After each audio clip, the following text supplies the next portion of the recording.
warahmatullahi wabarakatuh. Waalaikumsalam warahmatullahi wabarakatuh. Yang terhormat Bapak Wakil Kepala Sekolah, yang terhormat Bapak Ibu Dewan Guru, terima kasih sebelumnya sudah memenuhi undangan kami. Apakah ini Kombal Ceria ataupun kegiatan apa tuh yang kita sering laksanakan Kombal yang lain gitu ya. Saya sampaikan di sini ini pada dasarnya kegiatan calon guru penggerak CGP angkatan 10. Mohon maaf mungkin teman-teman yang belum CGP ya, kira-kira kita saling menolongnya ya seperti ini, salah satunya membuat video. Peranannya apa? Tidak ada peranan sebetulnya, hanya sebagai peserta saya sampaikan saja. Nah, saya sampaikan dari sekarang ini durasinya 60 menit sampai dengan 180 menit, Mak. Saya jam setengah sebetulnya nama. Nah, kalau ada bahasa-bahasa seperti ini, saya pasti akan edit videonya. Itu yang pertama. Untuk memenuhi apa? Untuk memenuhi salah satu mode yang ada di LMS-nya.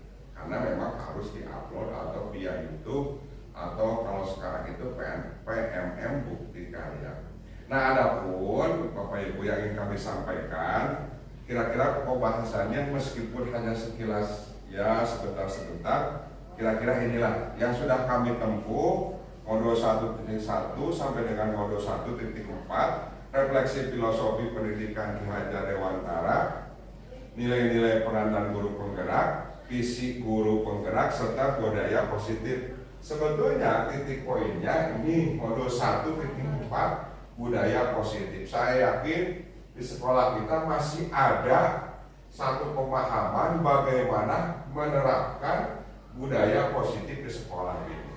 Mohon maaf misalkan masih ada siswa yang terlambat atau misalkan siswa yang tidak mengerjakan tugas, kira-kira solusinya akan seperti apa? Lebih menitik beratkan ke modul 1.4 budaya positif di SMP Negeri 2 Megamendung. Nah, kita akan berdiskusi mencari solusinya akan seperti apa. Ternyata zaman sekarang itu hukuman bukan suatu solusi. Dihukum ngepel ini, dihukum ngepel itu, dihukum ngepel, bukan solusi itu. Tapi kita akan sampaikan bersama-sama. Kira-kira ini pokok bahasan yang akan kita sampaikan.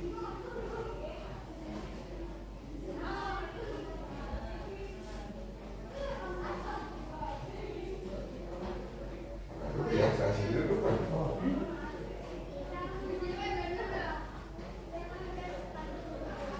Ini sekilas saja Bapak Ibu. Kita akan berbicara mengenai filosofis Ki pemikiran ya daripada Dewantara itu. Saya yakin teman-teman CGP kita di sini sudah cukup banyak. Alhamdulillah dengan saya itu ada 6 lulusan atau calon guru penggerak ya lulusan CGP. Pemikiran Ki Hajar Dewantara yang dapat diimplementasikan pada konteks lokal, sosial, budaya. Yang pertama, ini kearifan lokal. Kalau kita kemarin praktek seperti senyum salam sapa atau 3S, karena memang di wilayah kita masih kearifan lokalnya lebih menghargai ke orang tua itu seperti apa. Contohnya ya, salaman itu. Nah, ada Selasa literasi gitu kan. Kalau di kita menyebutnya Kamis Pramuka ya, nggak ada sebetulnya Rabu Pramuka karena kan pakaian. Ini ntar akan kita sampaikan kepada Ibu Pimpinan. Jumat Tuha, saya kira kita sudah melaksanakannya.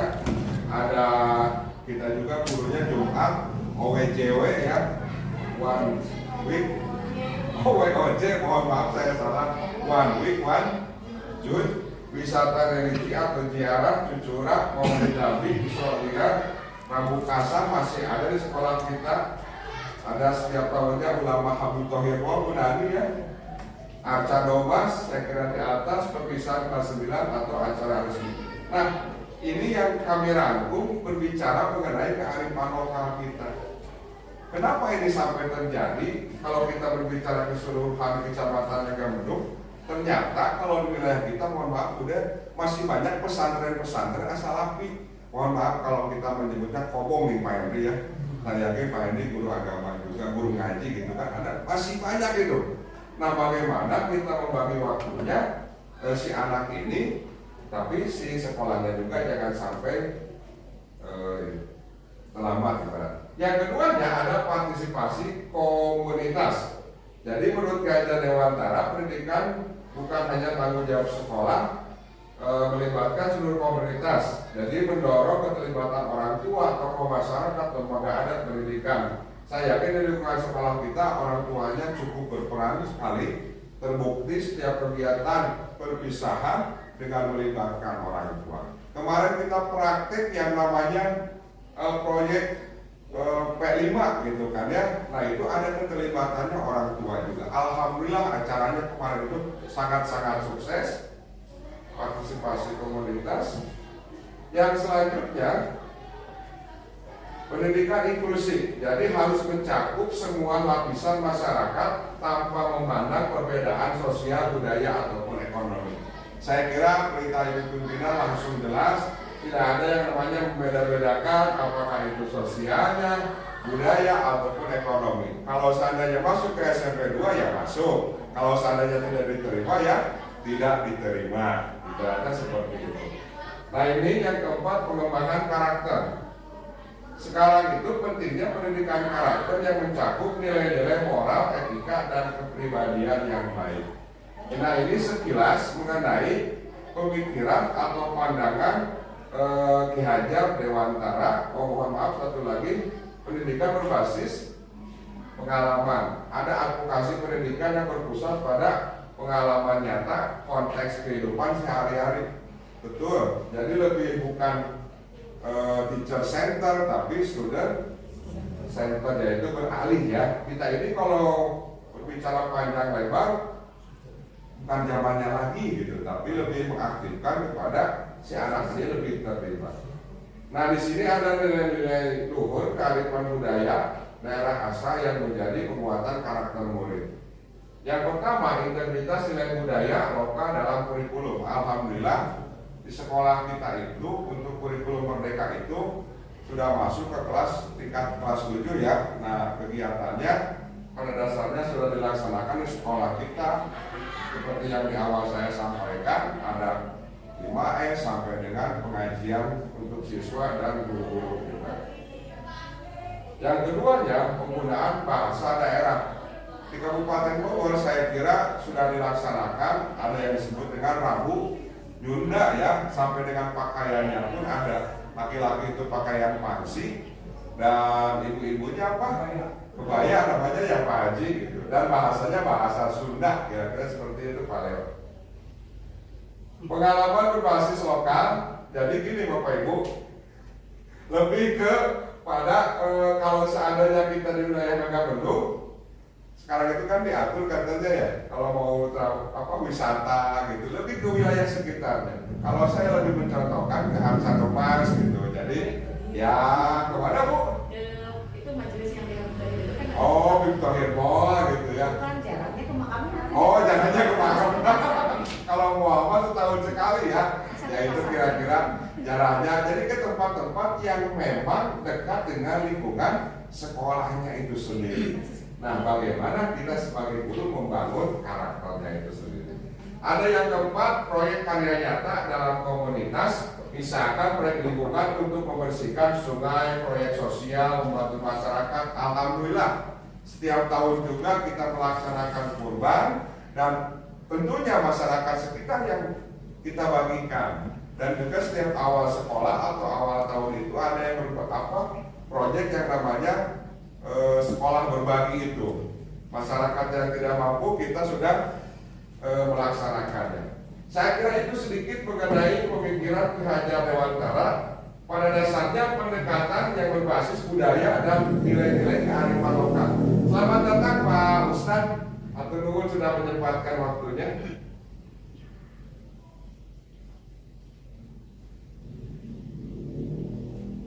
Yang mana ya sekarang ini?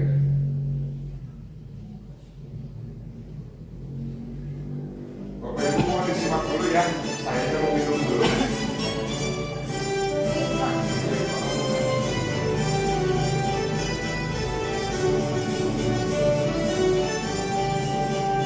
Bukan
Nah, jadi Bapak Ibu, alhamdulillah nilai dan peran guru penggerak. Jadi kalau kita berbicara calon guru penggerak, ternyata saya satu kelompoknya, satu Kabupaten Bogor pada dasarnya. Wilayah selatan dengan wilayah Parung Paten digabungkannya itu.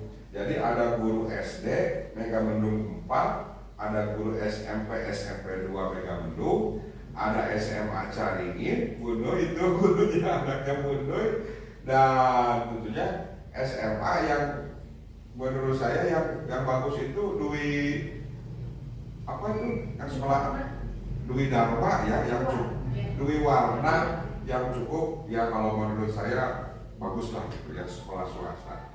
Nah, kita sharing bertukar pendapat, berbicara nilai dan peran guru penggerak. Contoh tadi di wilayah selatan ada yang namanya ngaliwet.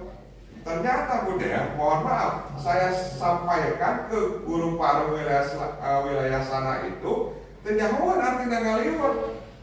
Nah ngaliwet itu makanya itu anak motornya makan di daun dan sebagainya gitu kan kalau konotasi kita gitu. Nah ini Bapak Ibu, saya diberikan tugas ini hanya sekilas saja ya, nilai dan peran guru penggerak. Kebetulan kami kelompok 1. Kalau bicara paling ganteng, alhamdulillah Bu Noy atau sehade ya aku ada paling ganteng gitu ya. Iya, Ini mah rezeki kita, itu mah amal dan perbuatan lah tuh ya. Sadayana oke gitu. Ini ada Bu Karisma dari Caringin, Bu Winda dari Yaksana, dan Bu Rima dari Megamendung. Nah ini yang kami bahas, Bapak Ibu, nilai-nilai guru penggerak itu ternyata titik berat yang pertama, kita harus berubah mindset. Jadi berpihak pada murid itu ya berpihak pada murid, bukan kita dua kali 45 menit gitu ya setiap mata pelajaran kita berbicara terus. Bagaimana melibatkan siswa-siswi kita dalam setiap proses pembelajaran yang kita laksanakan di kelas. Ya, reflektif harus ada setiap kali pembelajaran kita masuk itu, kira-kira minimal menanyakan ke anak itu katanya. Anak-anak sudah mengerti atau anak-anak ada yang mau ditanyakan gitu, kira-kira seperti itu. Yang selanjutnya tentunya mandiri Bapak Ibu sekarang itu dituntut. Kalau di sini gambarnya ada laptop dan sebagainya, kalau kemarin kita kompel secara kebersamaan itu boleh ada sebut dengan kelas poin. Kalau di kita kan yang namanya handphone, mohon maaf ya, bukan tidak dilarang, tapi aturan itu jelas dilarang. Tapi anak-anak itu misalkan banyak yang sekali membawa handphone, kenapa enggak kita pergunakan saja untuk pembelajaran semacam kayak permainan kemarin kelas poin. Bisa itu dengan durasi 10 menit. Kalau toh tidak sampai, bisa diperkecil lagi per kelompok gitu. Kita menggunakan ID-nya. Ya meskipun tidak ditampilkan, tapi tampilnya di handphone kita gitu, di handphone Bapak Ibu gurunya, itu bisa dipraktekkan. Terus kolaboratif, bagaimana membangun kerjasama yang baik. Nah kalau seandainya semester 1 kelompoknya A, B, C, D, terus semester yang kedua itu harus diputar, jangan itu saja. Dari kelas 7 misalkan ibu pimpinan kemarin bilang kelas 1 kan etak-etak gitu Pak Hajinya. Coba kelas 2 aja dirubah, kelas 1 ketemu lagi gitu. Nah gak apa-apa, itu memang seperti itu. Ada tentunya inovatif yang memang harus kita kaji bersama ya. Setiap kelas pasti berbeda, setiap mata pelajaran, setiap Bapak Ibu inovatifnya semuanya pasti berbeda. Ini titik peran titiknya daripada nilai-nilai guru penggerak yang kami temui ketika melaksanakan. Nah di sini ini perannya guru penggerak Bapak Ibu menjadi pemimpin pembelajaran. Mudah-mudahan Pak Haji Abdi Katarima sebagai ketua Kombal, meskipun itu bukan dari saya juga Pak Haji, dapat dari SK-nya kita ya. Nah menjadi coach sebagai guru lain. Coachnya apa Pak Teddy? Wasit senang. Bukan berarti. Oh pelatih gitu ya. Ya minimal saya mengukurkan kewajiban saya sebagai ketua Kombal, kita sudah melaksanakan Kombal ya. Mendorong kolaborasi jelas ya, komandonya Bu Ane, ada komandan Pak Awal gitu kan, kita semuanya berkolaborasi. Bahkan saya menggunakan dokumentasi ya kebanyakan ketika Kombal yang dipandu oleh ada Bu Ane dari Kombal Akar gitu ya. Mewujudkan kepemimpinan murid, menggerakkan komunitas praktek. Sangat sulit menggerakkan komunitas itu Bapak Ibu. Memang terkesan tidak ada tanggung jawab, tapi di situ ada terselip moralitas kita. Bagaimana? Memang kegiatannya dituntut seperti ini. Kata Pak Ustadz, saya beli kadang ngopi di dapur. Kira-kira seperti itu ya Pak Ustadz. Nah ini sedikit peran guru penggerak dan insya Allah sudah divalidasi. Ini kira-kira Bapak Ibu, ternyata kalau berbicara SMA, terutama Bogor bagian barat sana itu berbeda dengan wilayah selatan ini. Kegiatan-kegiatan yang di tingkat SMA harus lebih saya dapat sering gitu, lebih anak itu memang paham mengena ke anak, karena dari segi kedewasaan antara SMA dengan SMP juga berbeda. Tapi kalau di SMP harus terus dibimbing gitu kan, sebetulnya Bu Nani, kamu pramuka itu begini, udah titik, tapi kegawean nyari kan pelaksanaan apa ya, paling nggak dianjur menurutnya. Kalau tempat mah tahulah SMP 1 mah. Yang selanjutnya ada menjadi pemimpin pelajaran tadi. Nah ini ya strateginya kira-kira apa? Ini hanya gambaran saja ya Bapak Ibu. Nah di SD lebih menarik lagi Bapak Ibu. Ternyata betul. Sering dengan guru SD katanya, Pak jangankan kolaboratif berpihak pada murid, nguruskan udah lagi hesek gitu kan. Memang betul. Istrinya Pak Rudi guru SD ya bisa lebih sering setiap hari baru dia. Memang lebih capek dari segi fisik, tapi kepuasannya kan pasti berbeda-beda setiap pembelajaran. Nah ini peran guru penggerak. Di sini dari gambarnya saja saya mencantumkan ini Bu Ane ya, mendorong kolaboratif, reflektif dan inovatif. Kalau saya berpikirnya begini, kalau memang kita tidak bisa kumpul, tadi saya mengatakan kebutuhan 2 orang juga cukup. Yang sangat sulit itu ketika menjalankan memulainya gitu kan, biar ikut semua. Karena memang jam-jam segini kita ketahui bersama sangat sulit ya. Nah ini kalau kegiatan kami ya kira-kira saya gambarkan dengan guru mata pelajaran memang sesuai kan Bapak Ibu dengan guru mata pelajaran. Praktik baiknya kira-kira ntar kita akan berbicara dengan budaya positif. Saya kira itu saja Bapak Ibu untuk nilai dan peran guru penggerak. Yang selanjutnya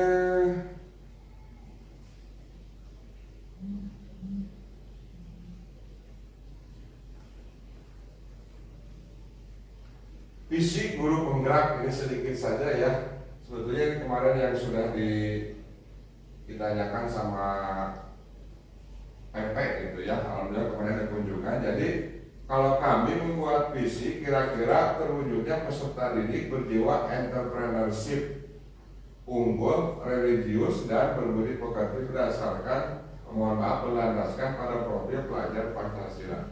Jadi kata kuncinya mungkin di sini ada profil pelajar Pancasilanya. Sebetulnya apa?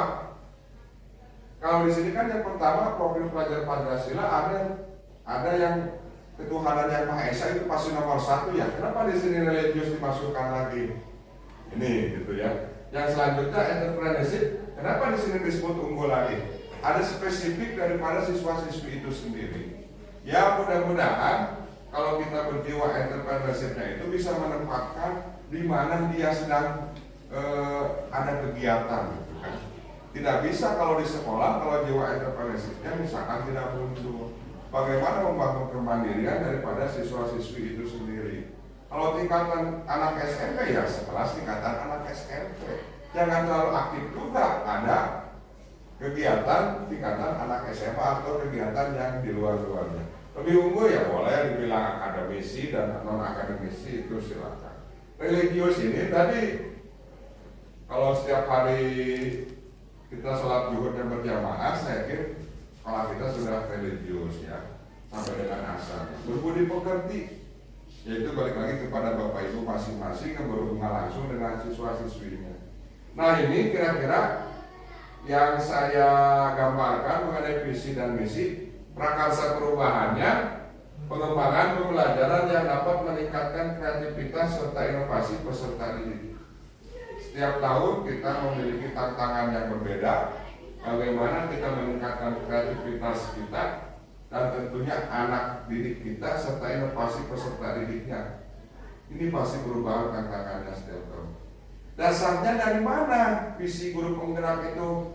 Ada yang disebut dengan Bagja. Bagja ini salah satu prakarsa perubahan mengembangkan pembelajaran yang meningkatkan kreativitas serta inovasi peserta didik. Dasarnya ada dari pertanyaan-pertanyaan.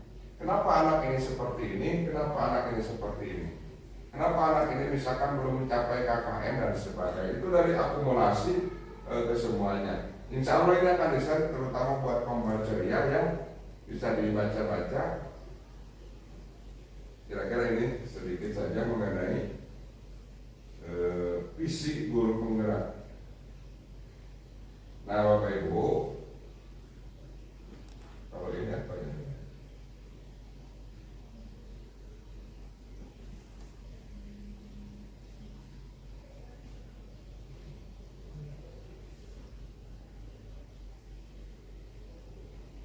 Nah ini tadi sedikit menambahkan mengenai visi guru penggerak. Jadi visi pendidikan pribadi. Jadi saya, Bapak Ibu itu diharapkan punya visi pribadi dulu, baru kita gabungkan dalam satu kombal. Setelah dalam satu kombal kita gabungkan 3 kombal itu gitu. Nah setelah 3 kombal dibawa ke sekolah, kira-kira di ACC atau tidak gitu kan prosesnya, sesuai tidak. Tetap kebijakan yang ada paling tertinggi ya satuan pendidikan SMP ya kepala sekolah kita gitu kan. Jadi dasarnya kalau saya ini ciri-ciri utamanya apa? Pembelajaran berbasis nilai, pembelajaran siswa, pengembangan kreativitas, kolaborasi dan komunitas, refleksi dan pertumbuhan pribadi. Dampak yang diharapkan apa? Siswa yang memiliki kemandirian dalam belajar, kemampuan untuk berpikir kritis dan kreativitas dalam memecahkan masalah. Saya yakin dalam satu kelas itu 1, 2 atau bahkan lebih itu pasti ada orang yang berpikir kritis sebetulnya. Dan itu nilai ternyata dalam untuk kurikulum merdeka itu. Jadi ulah di cirian si anaknya, oh iya nanya wae gitu kan, iya nanya wae. Nah itu untuk saya membangun kemandirian dan kreativitas melalui pembelajaran berbasis nilai. Ya ini nilai karakter maksudnya. Sehingga terjadi tadi visi guru penggeraknya seperti tidak sembarangan tadi di atas itu muncul, kira-kira seperti itulah prosesnya.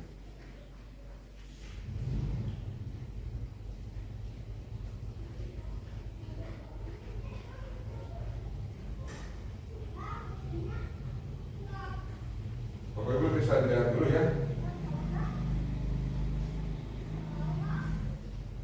bukan ada musiknya ya ruangannya.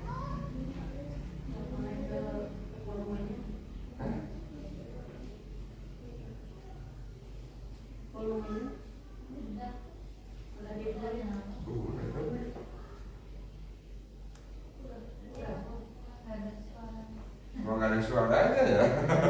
Bener. Ya. Saya dengar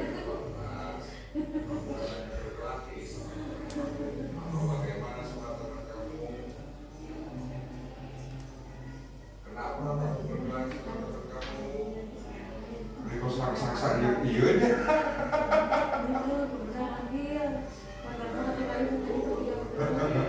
Ini pemilihan aktor.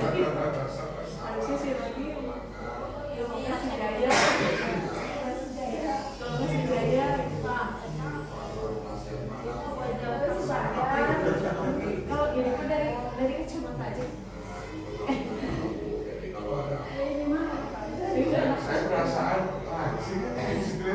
padahal itu hantunya masalah. Nahan napas kayaknya.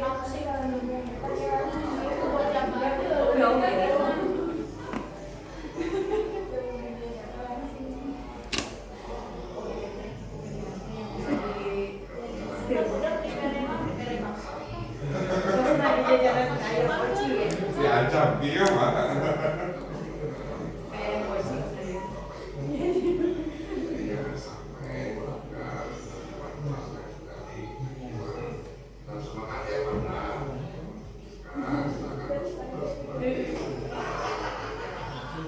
Dengan itu di luar.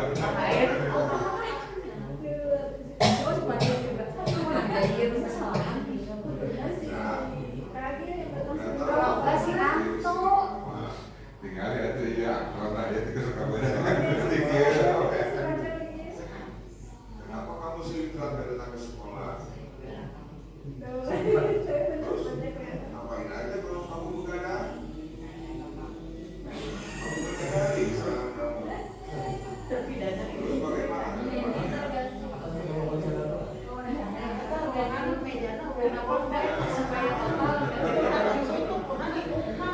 Beda hari jadi beda baju gitu Pak. Gantek Pak di warna. Biar totalitas bajunya sama. Ya Bapak Ibu, terima kasih sudah menyaksikan sedikit videonya. Jadi yang ingin kami terapkan itu kita akan berbicara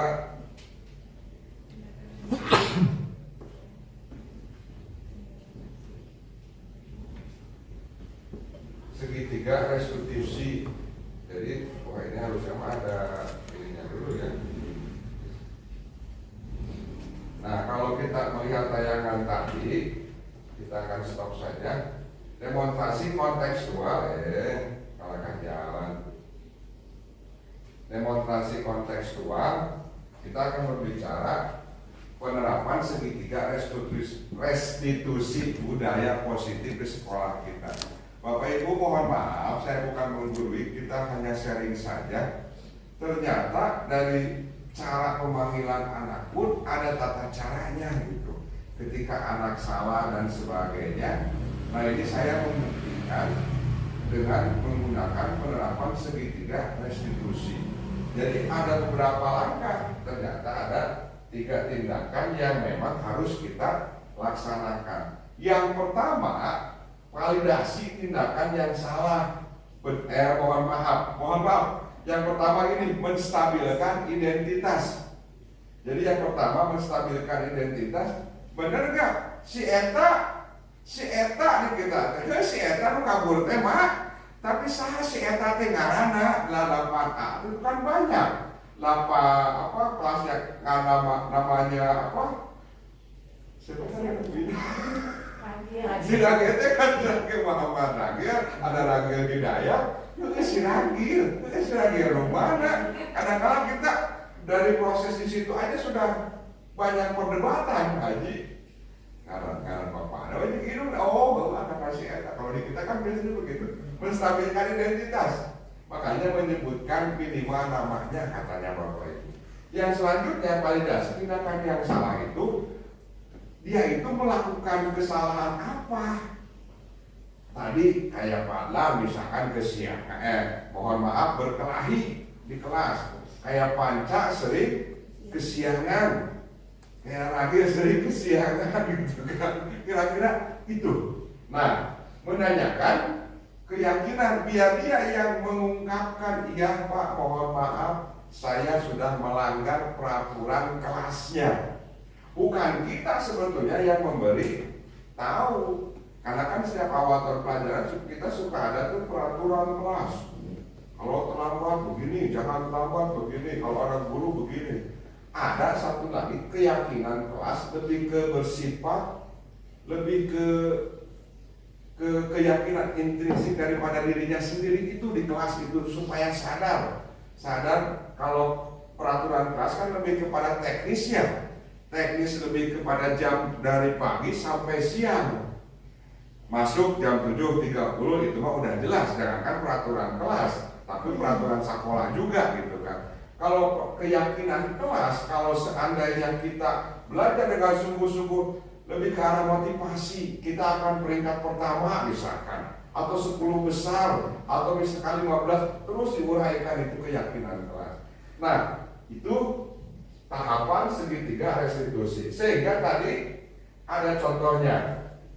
Nah, sebelum ke situ mari dilihat Mustabik identitas. Ternyata di sini ada keterangannya ya.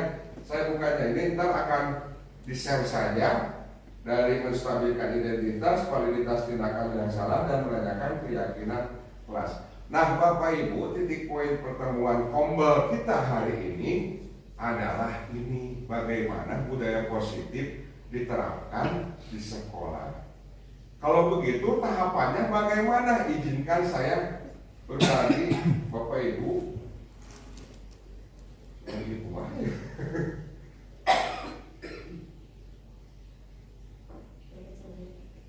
Nah, ini ada contoh dua untuk aksi nyata rancangan ini headset. Rancangan tindakan untuk aksi nyata di sekolah SMP Negeri 2 Megamendung. Judulnya yang pertama, implementasi segitiga restitusi untuk membangun budaya positif di SMP Negeri 2 Megamendung. Jelas, ada latar belakang yang dimunculkan. Kenapa sampai segitiga restitusi ini dimunculkan di sekolah kita? Nah, di sini yang digarisbawahinya, SMP Negeri 2 Megamendung sering terjadi pelanggaran peraturan sekolah yang dilakukan oleh siswa seperti keterlambatan. Apakah di kita masih ada yang terlambat? Dari Senin sampai dengan Jumat tidak mengerjakan tugas, itu silakan Bapak Ibu yang bisa melihat sendiri. Ketidakhadiran tanpa alasan yang jelas. Kalau kita mengatakannya apa mungkin ya. Pendekatan disiplin selama ini diterapkan lebih bersifat menghukum, kurang efektif dalam mengubah perilaku siswa. Ternyata dengan cara menghukum itu, ya pada dasarnya tidak bisa merubah perilaku siswa itu sendiri. Segitiga restitusi merupakan pendekatan yang dapat mengubah identitas anak yang gagal karena melakukan kesalahan menjadi orang yang sukses dengan mengajarkan mereka bertanggung jawab atas tindakan mereka dan memulihkan hubungan yang terganggu. Jadi yang dibangun itu disadarkan dulu. Setelah disadarkan, kamu merasa bersalah tidak Padlan? Kamu merasa bersalah tidak Panca? Balikin lagi ke orangnya, balikin lagi ke siswa-siswinya. Kalau jawabannya misalkan, iya Pak, merasa bersalah, minimal dalam hati kecilnya dia sudah menyadari, minimal. Tapi kalau seandainya anak ayahnya lu diem, itu tanda tanya besar. Hanya ahlinya dari BK, komandannya dengan budayana, mungkin yang langsung menembak, oh sih mah sadar-sadar, jadi masuk ke ruangan BK katanya gitu kan. Kira-kira seperti itu. Nah itu, ya, dipanggil lagi seperti kira-kira Pak. Nah, kita juga menerapkan tujuan Bapak Ibu, membangun kesadaran tanggung jawab siswa terhadap tindakan mereka. Bangunkan dulu kesadaran tadi sudah merasa bersalah belum. Mengurangi jumlah pelanggaran peraturan sekolah ya. Kalau saya pribadi melihat alhamdulillah tidak puluhan lah, kalau sekarang bisa dihitung dengan jari. Mungkin lebih kepada teknis daripada pemberangkatan siswa-siswi. Mungkin tidak ada ojek atau jalannya becek gitu kan. Apalagi PNB nggak ada ojek, jalan becek. Oh macet mungkin bisa ya kalau 1-2 gitu kan, mungkin rumahnya sangat jauh gitu kan. Yang terakhir tujuannya menciptakan budaya sekolah yang positif, mendukung pembelajaran. Jelas ya kalau tidak terlambat, tidak terlambat masuk kelas itu budaya sekolah yang positif. Tolak ukur keberhasilannya apa? Ini Bapak Ibu.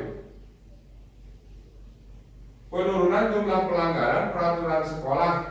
Ya kalau ada presentasi misalkan 20 orang, kalau 50%-nya ya 10 orang atau gitu kan. Dalam satu semester nggak usah pengen langsung karena kita bukan berhubungan dengan tapi berhubungan dengan orang lagi gitu ya, maksudnya itu. Peningkatan jumlah siswa yang secara sukarela mengakui kesalahan dan berusaha memperbaikinya. Ternyata kita pun harus mengevaluasi Bapak Ibu. Kira-kira yang berubah ini, si anak ini yang sadar itu berapa orang gitu. Oh, kita sudah bisa memisahkan nih, si ini mah cuma diam aja. Oh, berarti memang dia itu belum ada kesadaran dalam jiwanya. Mungkin Pak Ustadz Rima kudu dirukia ya sebenarnya. Seperti itu. Meningkatkan kualitas hubungan antara siswa dan guru diukur melalui survei kepuasan. Kalau kita bicara survei kepuasan biasanya langsung to the point, nanya gitu kan. Terbentuknya tim fasilitator segitiga restitusi, katanya harus ada tim. Tapi alhamdulillah ya kita sudah punya tim Kombal, kita bisa sharing di Kombal di situ saja. Lini masa tindakan.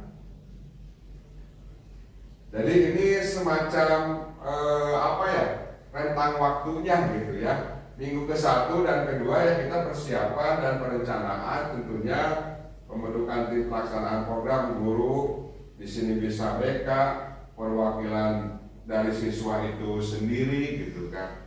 Sosialisasi program kepada seluruh warga sekolah, rapat guru, apel pagi, media informasi dan sebagainya. Pelatihan segitiga restitusi guru dan staf kepala sekolah atau ahli dan praktisinya. Minggu ketiga dan keempat edukasi dan pelatihan. Jadi pelatihan segitiga restitusi kira-kira lebih ke prakteknya ini. Kira-kira kalau saya menemukan siswa kelas 7 seperti apa, kelas 8 seperti apa, kelas 9 juga seperti apa.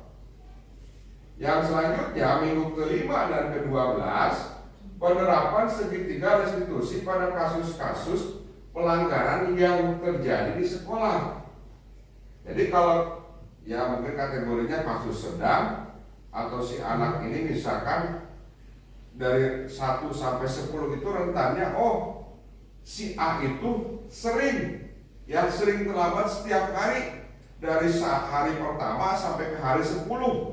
Ada juga misalkan si B itu hanya hari pertama, hari kelima dan hari ke-10. Tentunya tindakannya akan berbeda. Nah mungkin teman-teman Bapak Ibu dari BK, dari BP ini yang lebih memahaminya. Tadi kalau saya sekilas hanya buah Bu Catur di mana jauh, buah model, buah ojek, buah temuga ongkos, buah becek dan sebagainya, buah dan sebagainya. Kita harus mendalami sampai ke situ ya. Mungkin ada strategi khusus dari BK dan BP. Minggu ke-13 evaluasi pertengahan program, evaluasi sementara hasil penerapan segitiga restitusi, identifikasi keberhasilan serta kendala. Biasanya kalau kendala, anak nggak tiba, kudunya cantik. Kira-kira seperti itu bisa nggak? Saya yakin bisa. Bisa saja mungkin motor Pak Anwar bocor Bu Noi di jalan atau budak nanti lah jadi gitu kan. Padahal saya petugas segitiga restitusi pada waktu itu. Sangat bisa sekali Bapak Ibu. Kenapa kita membuat tim? Diskusi dengan tim pelaksana untuk perbaiki dan penyesuaian. Nah ini kedepannya ya. Nah di sini minggu ke-14 sampai 20 pemantapan program, minggu ke-21 evaluasi akhir dan refleksi, evaluasi seluruh program, mengukur keberhasilan dan tentunya pelaporan kepala sekolah. Dukungan yang dibutuhkan tentu yang pertama dukungan kepala sekolah. Segitiga restitusi harus ada dukungan dari kepala sekolah. Persetujuan dukungan penuh terhadap pelaksanaan program. Dukungan guru dan staf, saya yakin kalau saya sendiri atau pribadi Bapak Ibu sendiri tidak akan berjalan ini program segitiga restitusi. Dan dukungan siswanya itu sendiri, keterlibatan aktif dalam seluruh kegiatan pelatihan penerapan segitiga restitusi. Komitmen untuk mengikuti proses restitusi ketika terjadi pelanggaran. Misalkan anak itu sudah melaksanakan pelanggaran, nggak mau, saya mengancam mau kabur aja. Ada kan yang kemarin yang pada seperti itu ya Bu ya? Saya dengar itu. Nah kita juga bagaimana menyikapinya gitu. Jadi harus ada memang komitmen dari awal. Dukungan orang tua siswa dan komite sekolah. Nah ini ulang ketika dihukum sekolah, tapi orang tua siswa anak tidak menerima, bukan dihukum sebetulnya, mengikuti program. Kalau bahasa program kan agak lebih keren. Masuk kemana anak saya, Pak Anwar? Restitusi. Lu jawabannya. Masuk kemana Pak Anwar anak saya? Tanya ke Pak Ustadz. WC tidak nikah gitu kan, agak kurang keren ya. Tapi sekarang Pak ada bahasa yang memang restitusi ini yang dikembangkan. Dan tentunya terakhir dukungan dari pihak luar. Pihak luar di sini ya bantuan dari dinas terkait atau lembaga pendidikan, pelatihan segitiga restitusi. Ini bisa disampaikan di awal tahun. Kita sering bekerja sama dengan Babinsa, Babinmas, dan sering mengadakan pengarahan di sekolah kita gitu ya.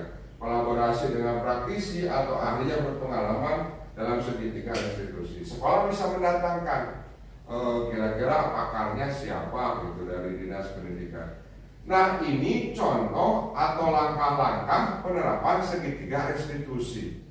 Apakah hanya segitiga restitusi saja di lingkungan sekolah itu yang diterapkan? Ternyata tidak. Apakah misalkan lingkungan sekolah yang bersih, atau misalkan kita satu kompel ini yang ingin disorot itu apa? Sampah di depan kelas. Mohon maaf, sampah di dalam kelas. Kenapa kita ini gudang sampah? Kalau kita kilo itu beberapa setiap harinya menghasilkan ya berapa kilo sampah plastik gitu kan. Nah, saya membuat perbandingan contoh satu lagi Bapak Ibu. Rancangan tindakan untuk aksi nyata di sekolah SMP Negeri 2 Megamendung. Judulnya peningkatan kepedulian lingkungan melalui program sekolah bersih dan hijau. Dari dua program ini tentunya kita balik lagi kepada pimpinan kita satuan pendidikan masing-masing. Latar belakangnya apa? Pendidikan karakter siswa, namun berdasarkan observasi di SMP Negeri 2 Megamendung masih banyak siswa yang kurang peduli terhadap kebersihan dan keindahan lingkungan sekolah. Kondisi ini terlihat dari kebanyakan sampah yang berserakan dan minimnya area hijau yang terawat. Yang terawat. Oleh karena itu diperlukan sebuah program yang dapat meningkatkan kesadaran dan kepedulian. Di sini lebih kepada membangun kesadaran siswa-siswi, kepedulian siswa-siswi, lingkungan melalui aksi nyata yang melibatkan seluruh warga sekolah. Tujuannya apa? Meningkatkan kesadaran siswa. Nah ini yang akan agak-agak sulit kalau menurut saya. Kalau menggerakkan anak, insya Allah lebih mudah. Tapi membangun kesadaran, ada proses yang agak panjang lah. Menjaga kebersihan, tentunya keindahan lingkungan. Mengajak siswa untuk terlibat aktif dalam menjaga kebersihan dan merawat tanaman. Apakah kita ada menyiram tanaman? Saya yakin sekarang sudah memudar ya, bukan hilang sih sebetulnya. Hanya 1-2 anak. Insya Allah anak-anak pramuka bisa diandalkan. Kita menyiram tanaman setiap hari Kamis ya benar. Tanaman mana? Tanaman mana? Di sekolah gitu ya. Membentuk karakter siswa yang peduli bertanggung jawab terhadap lingkungan sekitar. Ya. Menciptakan lingkungan sekolah yang bersih, hijau, nyaman dan sebagai tempat. Jadi kalau ini saya melihatnya Kalau segitiga restitusi lebih kepada Bapak Ibu, lebih kepada kitanya sih sebetulnya bisa diterapkannya. Kita langsung berhubungan dengan anaknya. Tapi kalau kita berbicara kayak program, mohon maaf, kayak kebersihan lingkungan, itu lebih luas. Harus ada kaitannya dengan sekolah lah ibaratnya. Perannya banyak ketika melaksanakan suatu kegiatannya itu. Tidak bisa kita berdiri sendiri. Kalau toh bisa itu pada waktu jam pelajaran kita. Dan memang yang berhubungan langsung dengan materi mata pelajarannya. Kira-kira seperti itu. Cuman akan lebih sulit ya teori ini dilaksanakannya kalau seandainya juga kita tidak berbarengan dengan yang mata pelajaran yang lain. Bisa saja ayo pelajaran budaya manggoretan bawang ditelaskan abalakan, ayo pelajaran yang berikutnya bersih. Itu kan tidak sinkron. Misalkan minggu pertama bulan ini kita bersih-bersih kelas semuanya, programnya sama ratakan. Ya materinya ya sambung menyambung saja seperti itu. Minggu kedua karena kita kegiatan prakteknya, jadi agak bala-bala dikit itu nggak apa-apa gitu kan, karena memang kita lagi praktek. Minggu ketiganya apa dan minggu keempatnya kira-kira apa. Nah itu untuk lingkungan bersih. Tolak ukurnya apa? Jelas ya, sampah yang berkurang berserakan di lingkungan sekolah. Peningkatan jumlah tanaman hijau. Nah sekarang kita sudah tahun kemarin tidak membawa lagi kalau siswa-siswi barunya tanaman hijau. Keterlibatan aktif minimal 80% siswa dalam kegiatan kebersihan dan penghijauan. Kalau berbicara kegiatan kebersihannya, mungkin saya bisa mengatakan 100% di kita itu aktif ya. Cuma kan keterlibatan siswa aktifnya, kalau bergeraknya semuanya, tapi mau aktif nah kita belum bisa berapa persennya. Meningkatkan kesadaran siswa akan pentingnya kebersihan dan penghijauan diukur melalui survei sebelum dan sesudah program. Kira-kira lini masa tindakannya sama seperti yang tadi, dari minggu pertama dari perencanaan sampai dengan minggu ke-13. Ini bisa dilaksanakan dalam 1 semester. Berarti bisa dilaksanakan dengan 6 bulan, ya tentunya dengan program-program. Kalau berbicara dukungan yang dibutuhkan, ini agak sama dengan yang tadi. Dari keterlibatan kepala sekolah sampai dengan dukungan kepada pihak luar. Bapak Ibu, kalau kita berbicara budaya positif yang akan diterapkan di sekolah ini, tentunya tidak hanya kita berbicara lingkungan bersih, keselamatan siswa-siswi.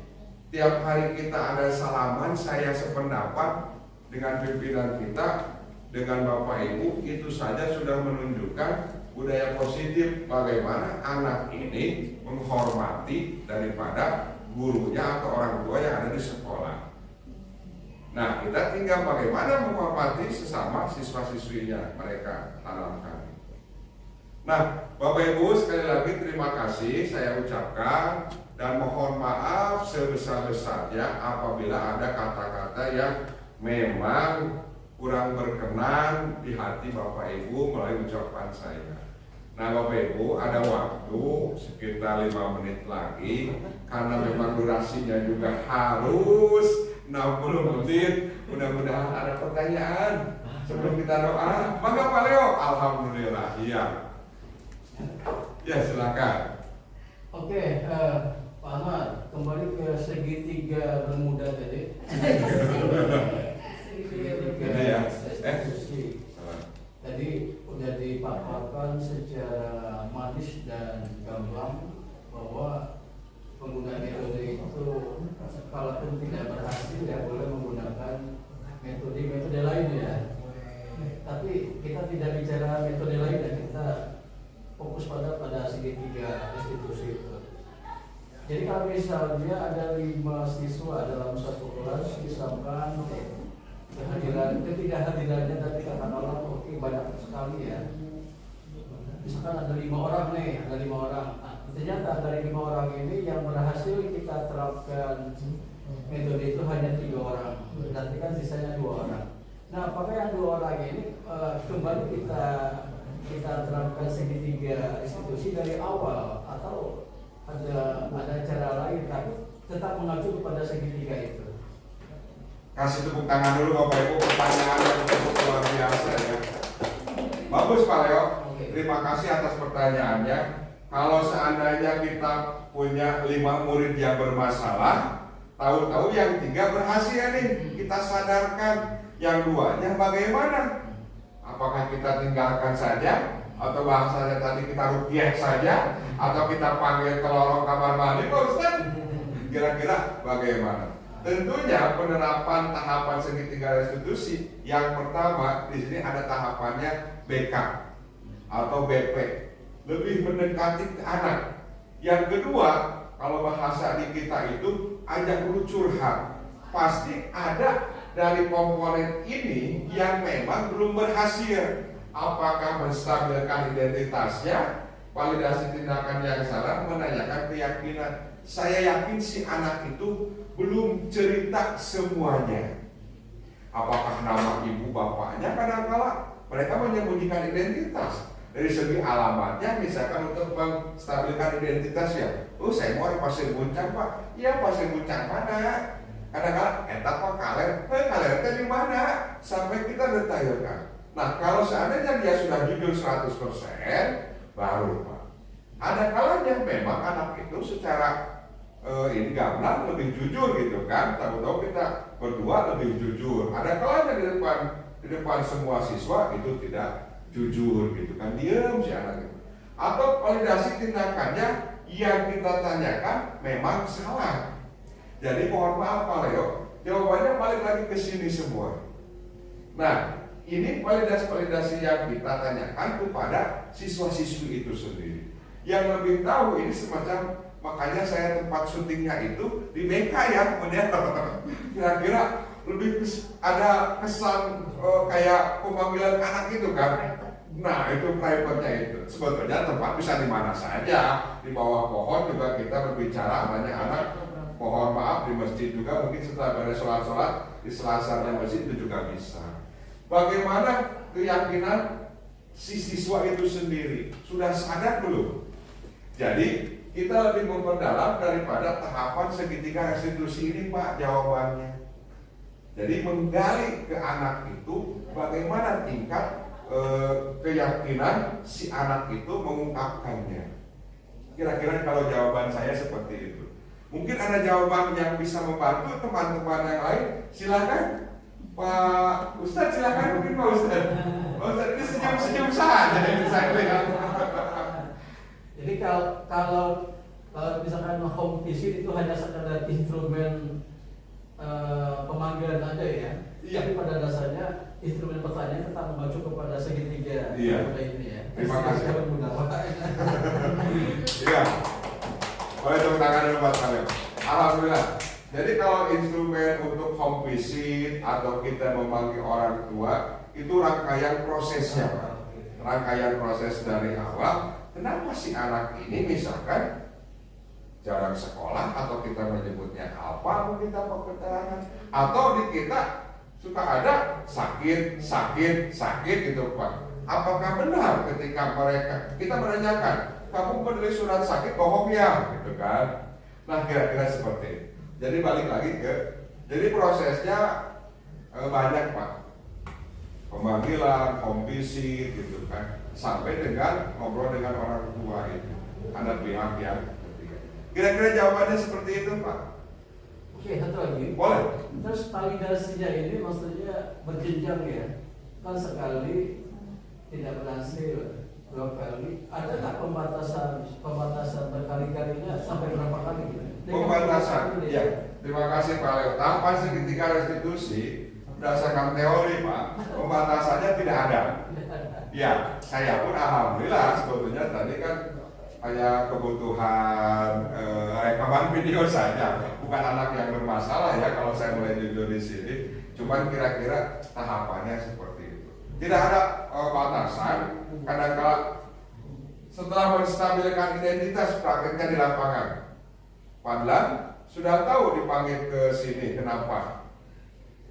Anak satu kali yang pertama ini sudah, ya Pak tahu saya kentut Pak di kelas misalkan gitu. Langsung jujur si anak itu kan mulu kadang-kala. Nah itu mungkin saya kira hanya ya 10%-nya anak itu melakukan, ya anggaplah hilang bahasa kita. Ada juga sampai ke sini tahapan si anak itu. Kita makanya bisa melihat si anak itu dari segitiga restitusi. Misalkan validasi tindakan yang salah, bahasa kitanya ngaku-ngaku Pak Hendy kita budak teh. Pak saya mah temiluan mukul, tapi ketika sudah dibawa kalau orang kamar mandi, Pak saya 2 kali nyamuk nage gitu kan. Kira-kira seperti itu. Divalidasi dulu dia. Atau memang yang ketiga, cara menyadarkan anak ini dibalikin lagi keyakinannya, oh memang si anak ini mungkin kita bisa membandingkan di rumahnya saja seperti ini, cara ngobrol lah biasanya kan kelihatan dari cara ngobrolnya. Jadi kalau tadi ngobrolannya gitu, kita kan bisa menilai di situ. Ini, oh si anak ini sudah dibebaskan kalau misalkan pulang malam gitu kan. Nah, validasi itu tindakan-tindakan menanyakan itu tidak hanya 1 poin saja indikatornya, tapi banyak pertimbangan-pertimbangan yang memang baik di lingkungan sekolah ataupun di lingkungan luar gitu. Jadi tidak ada harus berapa kali si anak itu dipanggil, tidak ada harus 2 kali misalnya, tidak seperti itu. Oke, satu lagi. Boleh. Apakah dari 3 langkah itu ketiga-tiganya diterapkan atau cukup 1 langkah saja? Misalkan ada tahap identitas itu aja, anak udah paham dan udah berhenti melakukan hal itu. Bisa Pak. Iya. Kalau seandainya kita hanya menstabilkan identitas, tahu-tahu si anak itu sudah ngaku duluan. Kayak barusan kan gambarnya saya aja baru melihat Pak, gambar saya kok sebesar itu ya. Kalau di handphone, oh si anak ini mah ngesingali Pak Anar, oke sieun gitu kan. Langsung mulu sebetulnya, nggak usah dialog juga. Oh iya, saya dipanggil ke ruangan. Apalagi yang keduanya dipanggil ke ruangan BK. Oh iya, kalau udah ruangan BK pasti kesannya itu kan bagaimana gitu ya. Tahapan di sini bisa Pak, tahapan sampai di sini juga bisa, atau tahapan ketiganya juga bisa. Kira-kira seperti itu jawabannya Pak Leo. Jadi kita yang bisa mengimprovisasikan. Ada lagi Pak? Terima kasih. Saya bisa ngikutin acara anak karena saya pakai alat bantu dengar. Alhamdulillah. Terima kasih Pak Leo ya. Bisa ngikutin acara. Oke siap. Boleh tepuk tangan dulu dong buat Pak Leo ya. Bapak Ibu, sekali lagi saya ucapkan terima kasih. Ini mohon maaf saya merangkap sebagai MC-nya juga nih. Alhamdulillah kegiatan kita, kalau seandainya tidak ada diskusi lagi, saya tutup saja. Kita bersama-sama mengucapkan hamdalah, alhamdulillah. Bapak Ibu terima kasih. Wabillahi taufiq wal hidayah. Wassalamualaikum warahmatullahi wabarakatuh. Jangan dikatkan. Bapak Ibu saya lupa. Jangan ditutup. Bayana buta daftar hadir. Hilang lagi lalu. Ini buat nasi padang ya. Tenang. Yang penting maksud saya.